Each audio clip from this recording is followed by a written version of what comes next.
Oh, hayi ba. Tana. Oh. Hayi, yapheka kunosidinzini.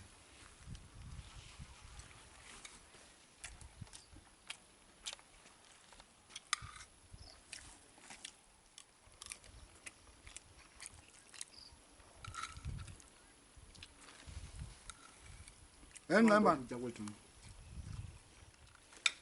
Engqemba. Ayithanda inyama? Ewe tata kakhulu. Hayi, ndiyakubuza nje nyani nto uyayithanda nandi ndizokunika hlala phantsi. Ndibuza imandi nami ndiyayithanda nami. Oh, mntanam. Imandi okutya kwakho mamakho. Hambani. Tata. Ngizothatha. Hayi, thatha ilanto ibhatyi lebeka apha endlini.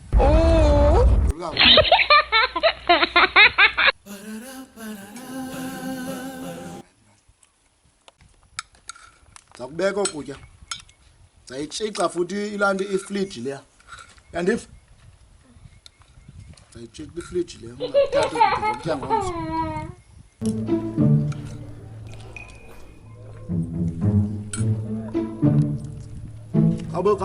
Kabo ndiphathele amanzi le.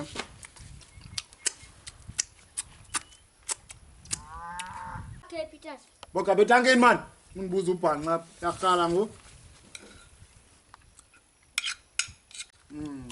Ja.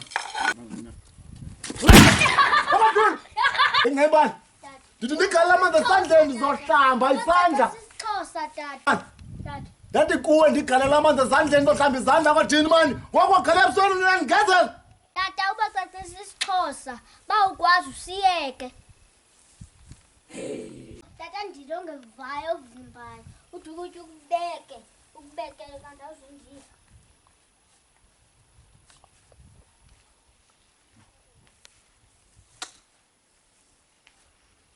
Ha ha ha ha!